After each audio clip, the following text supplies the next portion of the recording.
Hi, this is a second in a series of 7 videos about the disciplinary process. These are designed for employers.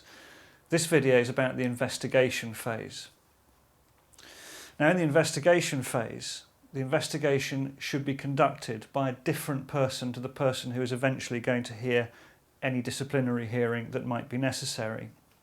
In a very small owner-managed business, that might not be possible. There might not be simply enough managers to be able to do that.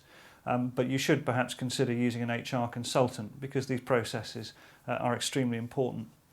The investigation phase is the most important part of any disciplinary process. It should end up with an investigation pack, which basically is a collection of all the materials, witness statements, CCTV information, records, receipts, anything that's relevant to the case that's being investigated should be contained in the pack that is put together at the end of the investigation phase. The sole objective of the investigation is a disciplinary hearing actually necessary? What it shouldn't do is actually decide on what the disciplinary outcome should be, and employers have to be very careful not to start confusing the investigation phase with the disciplinary hearing. These are two separate and distinct things, and they should be managed and held separately and distinctly from each other. An investigation could involve all sorts of things. The extent of the investigation will really vary depending on the case. Witnesses may be interviewed. I would expect that the person who has potentially committed the offence that's being investigated would also be interviewed and a statement taken. There's no right of accompaniment during investigation interviews, but the investigation interviews themselves should be recorded in writing, and it's very good practice to have the employee sign off to say that it's a true record of what was discussed in the meeting.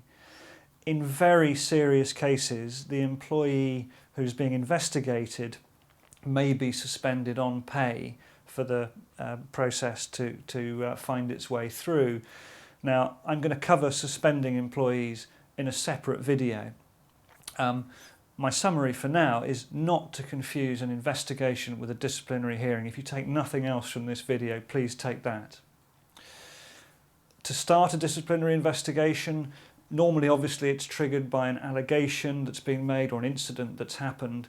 It's not normally necessary to invite the employee to an investigation in writing. It can be just handled as a conversation between the manager and the employee.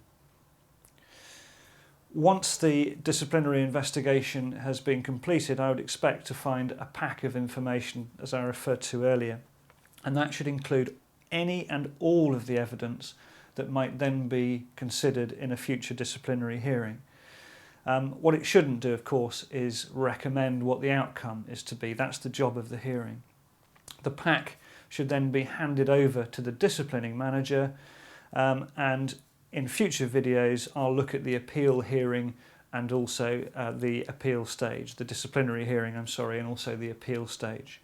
At my HR department, of course, we can help with advising employers on conducting these stages.